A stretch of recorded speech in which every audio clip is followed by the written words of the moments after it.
रंग बिरंगी वेशभूषा, पारंपरिक नृत्य, कला और संस्कृति की अनोखी छटा, आदिवासी रंग से सराबोर ये तस्वीरें, ये नजारा शहडोल का है। जब भगवान बिरसा मुंडा की जयंती पर जनजातीय गौरव दिवस समारोह मनाया गया। कार्यक्रम में बड़ी संख्या में आदिवासी पहुंचे। जनजातीय गौरव दिवस समारोह में बतौर मुख्य अतिथि राष्ट्रपति द्रौपदी मुर्मू ने भी शिरकत की।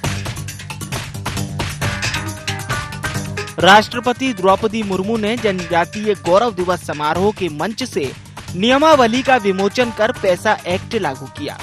राष्ट्रपति द्रौपदी मुर्मू ने कहा कि मध्य प्रदेश में 1.5 करोड़ की आबादी जनजातीय समाज की है, जो देश में सबसे ज्यादा इसी राज्य में है। जनजातीय विकास गाथा की प्रदर्शनी देख मैं बहुत प्रसन्न हूँ। मेरी पहली मध्य प्रदेश यात्रा मंगलवार को मंगलमय हो गई। हमारे देश में जनजातीय समुदाय की कुल आबादी लगभग 10 करोड़ है। इसमें 1.5 करोड़ से अधिक की आबादी मध्य प्रदेश में है, जो किसी भी राज्य में जनजातीय की सबसे बड़ी आबादी है। इसलिए मध्य प्रदेश के इस क्षेत्र में जनजातीय समागम का आयोजन सर्वथा प्रासंगिक है। वहीं राज्यपाल मंगूभाई पटेल ने कहा कि पैसा एक्ट लागू हो जाने से ग्राम सभा अब बहुत अधिक शक्तिशाली हो गई है। प्रदेश में पंचायत उपवन अनुसूचित क्षेत्रों पर विस्तार अधिनियम के नियमों के लागू होने से ग्राम सभा अब बहुत अधिक शक्तिशाली हो गई है। वहीं सीएम शिवराज ने आदिवासियों के लिए सौगातों का पिटारा खोल दिया। इस पर सीएम शिवराज ने आदिवासियों के हित में कई घोषणाएं भी की। मुख्यमंत्री शिवराज सिंह चौहान ने कहा कि 83 ब्लॉक्स में पैसा कानून लागू होने वाला है। ये जमीन, जंगल, जल, खदानें भगवान ने सबके लिए बनाई है, ये हम सबकी है। पैसा कानून के तहत हमने जो नियम बनाए हैं, उसमें जल, जंगल और जमीन का अधिकार आपको दिया जा रहा है कि बिना ग्राम सभा की सहमति के किसी की जमीन नहीं ली जाएगी। कई बार कपट से, छल से, लोभ लालच में शादी विवाह करके हमारी बहन बेटियों के साथ शादी कर ली और जमीन खरीद के उनके नाम करवा दी कि आदिवासी की जमीन आदिवासी के नाम। और कई लोग कुचक्र रखते धर्मांतरण का। मेरे बहनों और भाइयों, धर्मांतरण का कुचक्र मध्य प्रदेश की धरती पर हम नहीं चलने देंगे। कि किसी ने जमीन अपने नाम करवा ली तो ग्राम सभा उस जमीन को वापिस जिसकी है उसके नाम करवाएगी। नई शराब की दुकान बिना ग्राम सभा की अनुमति के नहीं खुलेगी। वहीं विपक्ष सरकार पर हमलावर नजर आया।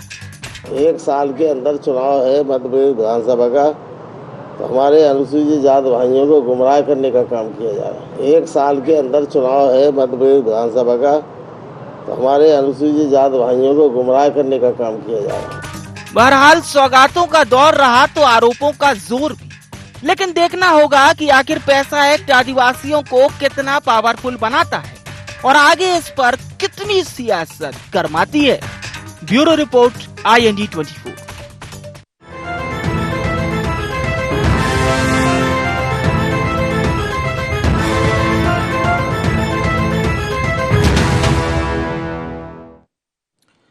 नमस्कार, IND एजेंडा में आप सभी का बहुत स्वागत है। आपके साथ मैं हूं विवेक पांडे और आज हम चर्चा करने वाले हैं पैसा कानून के लागू होने की।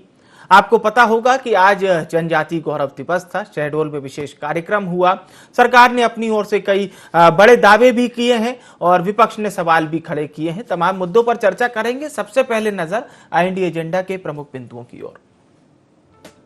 तो सबसे पहले, क्या पैसा से सधेगी मिशन 23 की सियासत? ये अहम सवाल रहेगा। इसके साथ ही साथ, क्या पैसा एक्ट से आदिवासी होंगे पावरफुल? क्या मिशन 23 से पहले शिवराज सरकार का ये मास्टर स्ट्रोक है? और अंत में, क्या सरकार की सौगात की काट खोज पाएगी कांग्रेस? ये वो तमाम सवाल होंगे जिस पर हम चर्चा को शुरू करेंगे और हमारे साथ जो खास पैनल जुड़ रहा है उससे ये जानने की कोशिश करेंगे कि ये जो तमाम दावे हैं, इन दावों में आखिर कितना दम है। चाहे वो सरकार की ओर से हो, और विपक्ष के जो सवाल हैं वो सवाल कितने सटीक हैं, कितने सार्थक हैं, इसे भी समझने की कोशिश करेंगे। पैनल हमारे साथ खास जुड़ चुका है। सबसे पहले स्वागत करते रविंद्र जैन साहब का, मध्य प्रदेश के वरिष्ठ पत्रकार हैं। दिव्या गुप्ता जी भारतीय जनता पार्टी की प्रवक्ता हैं। अब्बास हफीज साहब हैं, उपाध्यक्ष हैं मीडिया विभाग मध्य प्रदेश कांग्रेस के। आप सभी मेहमानों का बहुत स्वागत। दिव्या जी, चर्चा की शुरुआत आपसे। जनजाति गौरव दिवस का ये दूसरा वर्ष था और मुख्यमंत्री शिवराज सिंह चौहान ने आज के दिन को ऐतिहासिक बताया। पैसा कानून लागू होने से मध्य प्रदेश की एसटी आबादी पर आपकी पकड़ है, लेकिन विपक्ष को लग रहा है कि ये केवल एक दिखावे की पॉलिटिक्स हो रही है, चुनाव से पहले हो रही है, तो इसको थोड़ा सा आप क्लियर कीजिए। विवेक जी, पहले तो जनजाति गौरव दिवस की आपके माध्यम से सभी को बहुत सारी शुभकामनाएं। मध्य प्रदेश वो ऐसा प्रदेश है जहां पे, जैसा अभी आपने दिखाया भी और माननीय राष्ट्रपति जी ने जिक्र भी करा, कि सबसे ज्यादा जनजाति जितनी अगर जनसंख्या है तो मध्य प्रदेश में है। तो पैसा एक्ट लागू होने से क्या हम वाकई उनको पावरफुल बना रहे हैं? तो प्रश्न तो ये है कि पावर तो उनके पास जो भी थी, जिस तरह की भी थी, जैसे भी थी, जो सरकार ने इतनी योजनाएं लागू करी हुई थी, वो योजनाएं वहां तक पहुंच रही थी। लेकिन मेरा मत ये है कि जब एक एक्ट लागू हो जाता है, जब उसको आप लीगल फ्रेमवर्क, लीगल स्ट्रक्चर में ले आते हैं, तो वो पावर और बढ़ जाती है। इसलिए जो शब्द है और बढ़ना, जो उनके पास पावर थी, जो उनके पास योजनाएं पहुंच रही थी, जो उनकी सरकार उनके माध्यम तक उनको क्रियान्वित कर रही थी, जो उनको लाभ मिल रहा था, उस लाभ को एक्ट के तहत लागू करने से वो और पावर आ जाती है, क्रियान्वयन और सुचारू हो जाता है। इसके कारण एक्ट को लागू करना लाजमी भी था, जरूरी भी था, और बहुत अच्छी बात है कि वो लागू हुआ भी। उसके सारे जितने संशय थे, उसके सारे जितने जो आसपास के जंजाल थे, उनको निकाल के कंसोलिडेट करके एक नया लीगल फ्रेमवर्क तैयार करके आज लागू हुआ है, जिसको लगता है मुझे। और दूसरी बात ये कि कांग्रेस को बहुत, अब्बास जब मैं बोलना शुरू करती हूँ आप बहुत हंसने शुरू कर देते। मुझे बड़ा आश्चर्य लगता है कि क्या प्रॉब्लम हो जाती है ऐसा मेरे बोलने में, ऐसे क्या तर्कों से मैं निहित हो जाती हूँ, क्या हमेशा मेरे तर्कों पे हंसना शुरू कर देते। खैर एनीवे, दिक्कत इस बात की है कि उनके पास चूंकि बार बार आरोप लगाने के अलावा और कोई चारा नहीं है। जब आपके पास आपकी सरकार थी, आपने कुछ करा नहीं। जब 15 महीने की सरकार थी, तब भी आपने कुछ नहीं करा। तो फिर आप आरोप लगाने के अलावा आपके पास और कोई चारा नहीं रहेगा। तो आपके आरोप आप अपनी जगह, लेकिन हम तो साहब काम करने निकले, सतत काम करते रहेंगे। हमारा यही ध्येय, यही लक्ष्य है। चलिए ठीक है, आपने अपना लक्ष्य बता दिया। अब्बास जी से उनकी पार्टी का लक्ष्य पूछ लेते हैं। अब्बास जी, देखिए विवेक जी, सबसे पहली बात यह है कि पैसा एक्ट कानून कब लागू होना था और कब लागू हो रहा है, ये एक बड़ा सवाल है। 1996 में केंद्रीय सरकार ने ये निर्देश दिए कुछ राज्यों को कि वो पैसा एक्ट कानून बनाए। माननीय दिग्विजय सिंह जी की सरकार बनी थी और दिग्विजय सिंह जी की सरकार के अंदर पैसा एक्ट कानून का मसौदा तैयार हुआ। बहुत गहन चर्चा के बाद एक लंबा प्रोसीजर उसका रहा। सब कुछ सबको साथ में लिया गया, सबका विश्वास लिया गया, किसी वर्ग की बात भी सुनी गई, उनको भी उसमें लाया गया और एक मसौदा तैयार हुआ। जब ये लागू होना था, सरकार गिर गई। चलिए, एक चीज हुई, उसके बाद अगली सरकार आती है और जो सरकार नई आती है 2003 में, उसको अपने 17-18 सालों के अंदर नींद नहीं खुलती है। जबरदस्ती वो इस कानून को, जो कह रही थी माननीय दिव्या जी, डॉक्टर साहिबा, उनका कहना था कि लीगल फ्रेमवर्क दिया गया, ये दिया गया, वो दिया गया, तो ये पहले क्यों नहीं दिया गया? जब ये पहले नहीं दिया गया तो ये 18-20 सालों के अंदर जो नुकसान आदिवासी वर्ग को हुआ, जब आपके हाथ से उन्होंने सत्ता छीन ली, तब आदिवासी वर्ग की चिंता भाजपा को सताने लगी। और आज भी जो माननीय कमलनाथ जी ने जैसा कहा कि इसके अंदर आपको शक्तियां देनी चाहिए थी कि जो वन विभाग के कर्मचारी हैं वो अनुमति लेते, जो आदिवासी ग्राम सभा है उनसे अनुमति लेते, तेंदुपत्ता के लिए उनसे अनुमति लेते, वहां की एक्टिविटीज के लिए, तो आप उनको मजबूत करते। लेकिन यहाँ तो अफसरों को मजबूत ज्यादा किया गया है। और ये सारी चीजों पर सवाल इसलिए खड़े होते हैं कि आपने जल्दबाजी के अंदर एक कानून को, लीगल फ्रेमवर्क जो कहा जा रहा है, उसको पूरा लीगल फ्रेमवर्क देकर और एक स्टेटस देकर लागू तो कर दिया, लेकिन चुनाव जीतने के लिए जिस मंशा से किया गया, आखिरी 9 महीने जब सरकार के बचे हैं, जिस सरकार के पास आगे रेपिटेशन के लिए कोई काम नहीं है, जो सरकार सत्ता से बाहर होने वाली है, ये सवाल है और दूसरी बात यह है कि जरूर पूछिएगा कि 18 साल की सत्ता जिनके पास रही हो, उन्होंने क्यों इसको लागू करने में 18 साल लगा दिए? ये बड़ा सवाल है। अगर ये इतना ही हितैषी था आदिवासी वर्ग के लिए, तो दिग्विजय सिंह जी की सरकार में जो लागू हो रहा था उसको क्यों नहीं लागू किया? और उसको लागू नहीं किया तो फिर आपने चलो चेंजेस आप करते उसके अंदर, तो फिर 18 साल क्यों लग गए? ये आपको तभी याद आ रही है जब चुनाव है, तो ये बड़ा सवाल है। इसके अंदर क्या विसंगतियां हैं उस पर चर्चा तो हमारे माननीय जैन साहब कर लेंगे, लेकिन मेरा सवाल जो है वो दो है। दिग्विजय सिंह जी की सरकार के अंदर लागू होते होते आपने क्यों नहीं किया, और आपकी सरकार 18 साल के बाद इसको लागू करने के लिए क्यों जागी? ठीक है, मैं जैन साहब का ही रुख कर लेता हूँ। जैन साहब, सीधी सी बात सर आपसे यही है, मेरिट डिमेरिट पे चर्चा तो हो गई, एक ओवरऑल पैसा एक्ट लागू होने के बाद एसटी जो भाई हैं, आदिवासी भाई हैं, जिनके लिए लाया गया है, उनके जीवन में आप कितना बदलाव पाते हैं इसके लागू होने के बाद? देखिए, ये तो लागू होगा, उसके बाद वास्तव में ये जमीन पर कितना उतरता है इस पर डिपेंड करेगा कि वाकई इस वर्ग को लाभ होगा नहीं होगा। अभी जो एक विवाद की बात बन गई है कि 18 साल तक क्यों लागू क्यों नहीं किया गया, फिर कांग्रेस की भी सरकार आई, उन्होंने भी इसको डब्बे में बंद करके रखा। ये बात मैं व्यक्तिगत तौर पर यह मानता हूं कि पैसा एक्ट के बारे में हम लोग काफी टाइम से पढ़ते रहे हैं। जब मध्य प्रदेश छत्तीसगढ़ अलग नहीं हुआ था तब भी इस पर हमने चर्चाएं सुनी, और उस समय तब ये मांग की जा रही थी कि इस एक्ट को लागू करने से पहले कांग्रेस और भारतीय जनता पार्टी अपने घोषणा पत्र में ये तय करें कि मध्य प्रदेश में मुख्यमंत्री आदिवासी वर्ग का होगा, लेकिन ना कांग्रेस ने तय किया ना भारतीय जनता पार्टी ने तय किया।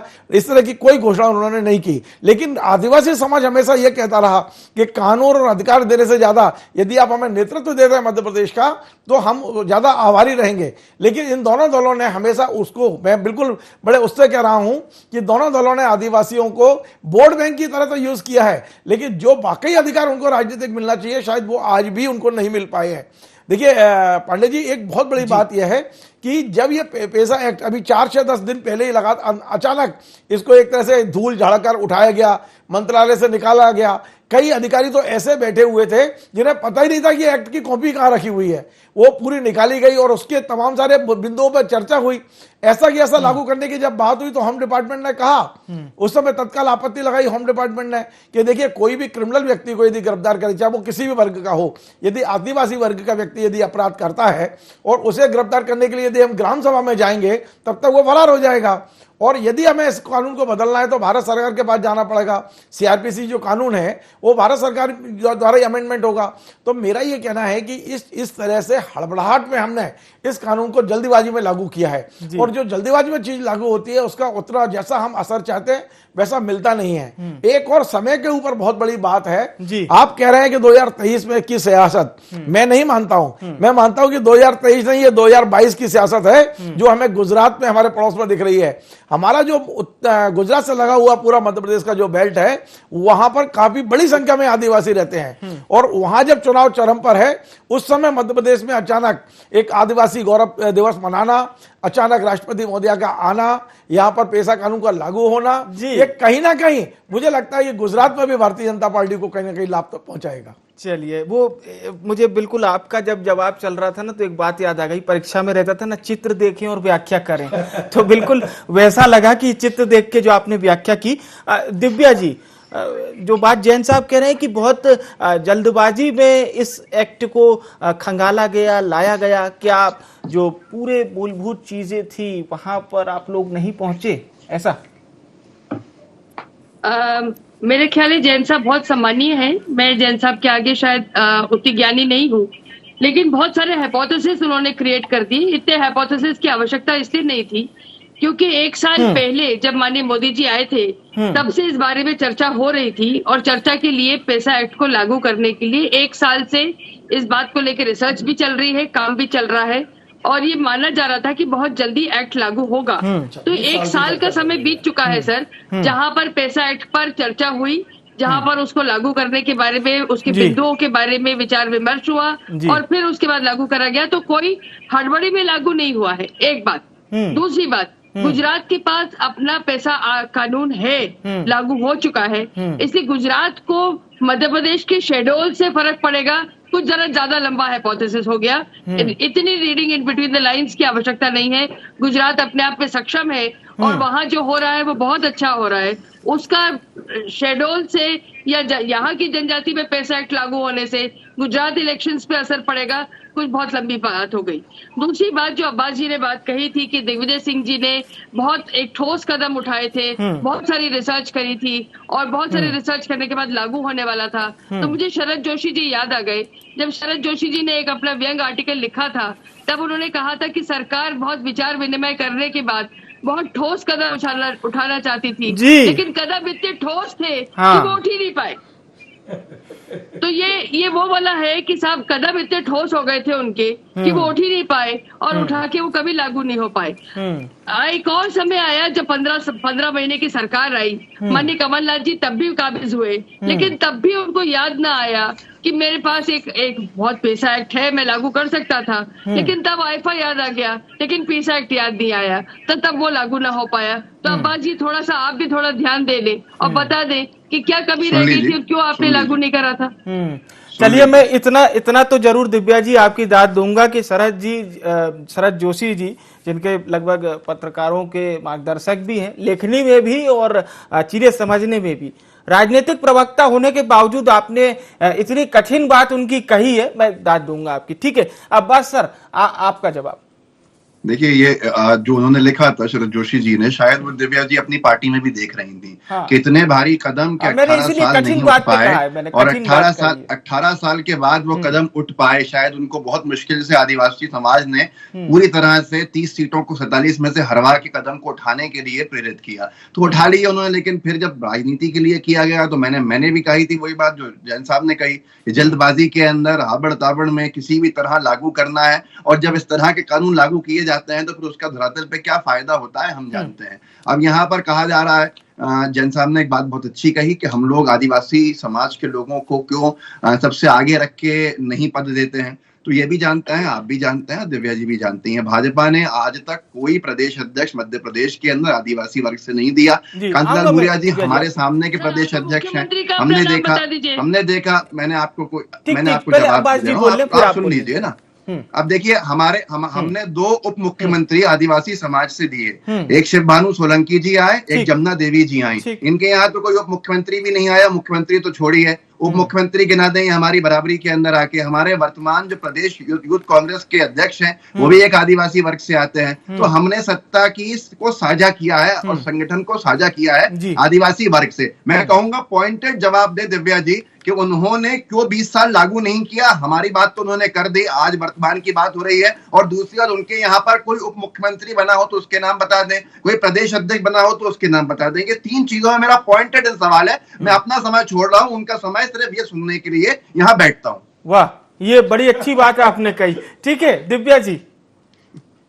देखिए अब्बास जी, जो आसूदा एक बहुत आसूदा परिवार की एक आसूदा कांग्रेस पार्टी है, वो आपने कांग्रेस पार्टी 2 उप मुख्यमंत्री हमारे आदिवासी वर्ग से, बात वो नहीं है, बात इस बात की है, हमारी पार्टी का, कि परिवार में परिवारवाद को लेकर चलने वाली पार्टी, परिवारवाद को लेकर चलने वाली पार्टी, अपने अपने पुत्रों को बढ़ावा देने वाली पार्टी।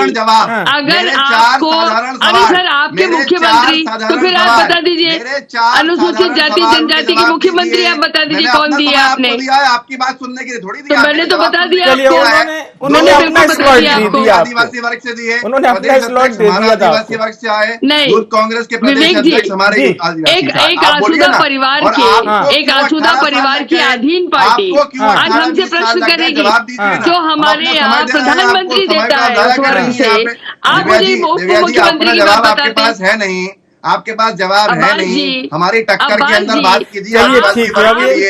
मुख्यमंत्री की चर्चा कर रहे हैं, हमारे जो प्रधानमंत्री उस कैटेगरी में से आते हैं, आदिवासी वर्ग से, हमारे एक प्रदेश अध्यक्ष आदिवासी वर्ग से, हमारे प्रदेश। चलिए मैं रविंद्र जी से जवाब ले लेता हूँ, एक सार्थक जवाब के लिए अब हम रविंद्र जी का रुख करते हैं।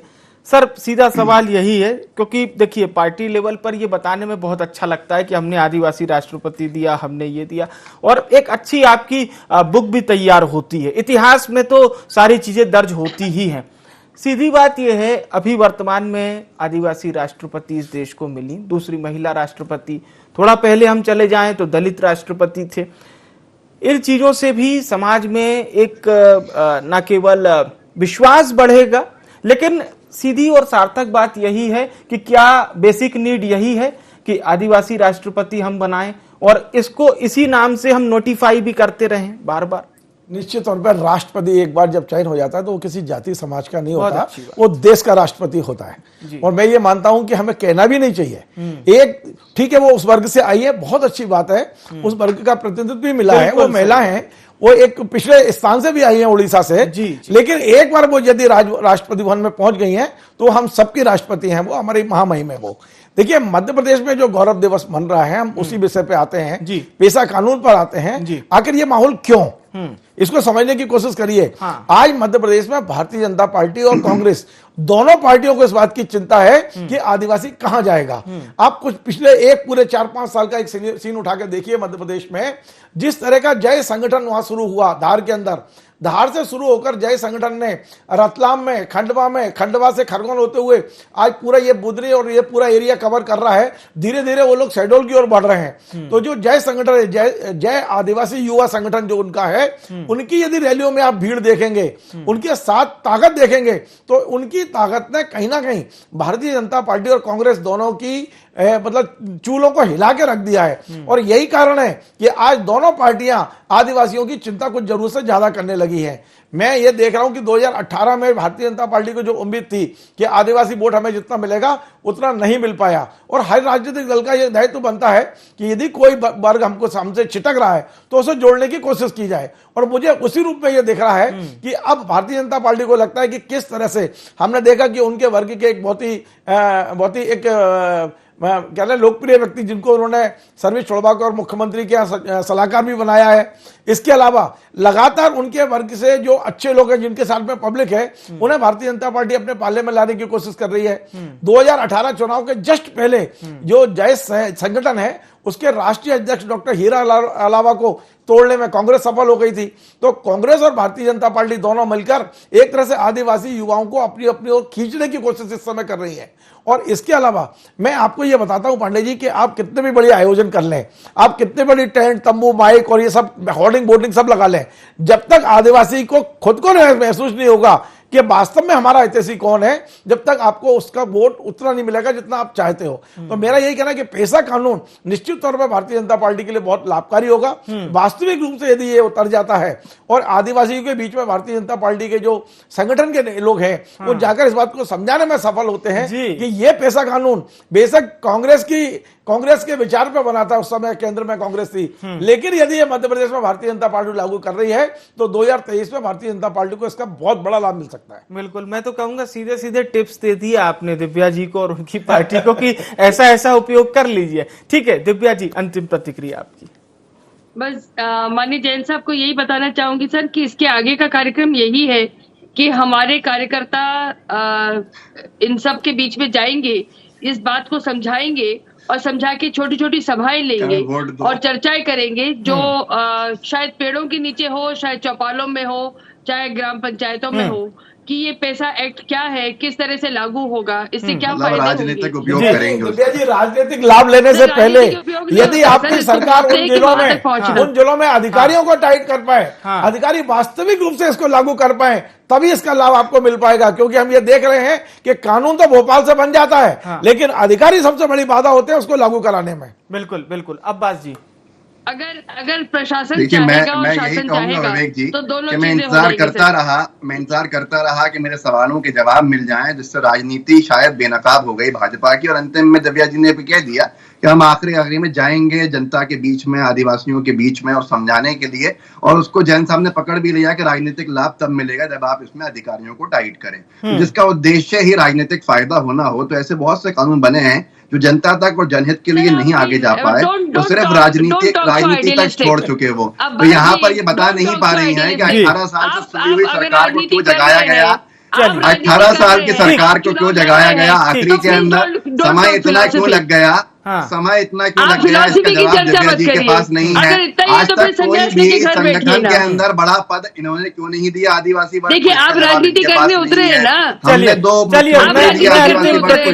रविंद्र जी से ले लेते हैं, फिर इस कार्यक्रम का समापन। रविंद्र जी, आप चुनाव लड़ेंगे ना, राजनीति करने उतरे हैं ना। ठीक है दिव्या जी, तो फिर राजनीति तो करेंगे ना। जी देखिए मैं यही कहना चाहूंगा, आदिवासियों के जज्बातों से खेल के करेंगे राजनीति। पांडे जी मैं यही कहना चाहूंगा कि भोपाल से कानून बहुत सारे बनते हैं, लेकिन उसका वास्तविक लाभ जमीन पर तब तक नहीं मिलता है जब तक अधिकारी सपोर्ट नहीं करते हैं। भारतीय जनता पार्टी की सबसे बड़ी इस समय जो मैं कमजोरी देख रहा हूं, और मैं खुलकर बोल रहा हूं कि कहीं ना कहीं अधिकारी बहुत ज्यादा हावी हैं, और यदि इसी तरह से मध्य प्रदेश में अधिकारी हावी रहे तो मुझे नहीं लगता कि इस पेशा कानून का जो उद्देश्य है वो आदिवासियों तक पहुंच पाएगा। मैं निवेदन करूंगा चैनल के जरिए आपकी बहुमूल्य सलाह को दिव्या जी आगे तक पहुंचाएंगी। बहुत बहुत धन्यवाद आप सभी सम्मानित जनों का हमारे साथ कार्यक्रम में जुड़ने के लिए। सवाल यही था कि ये 23 के चुनाव से पहले बड़ा दांव है, पैसा क्या भरोसा जीतेगा, यही हमारा सवाल था। आने वाले समय में सब कुछ क्लियर धीरे धीरे हो जाएगा। इंडिया एजेंडा में इतना ही। मुझे आने विवेक को दीजिए इजाजत। नमस्कार।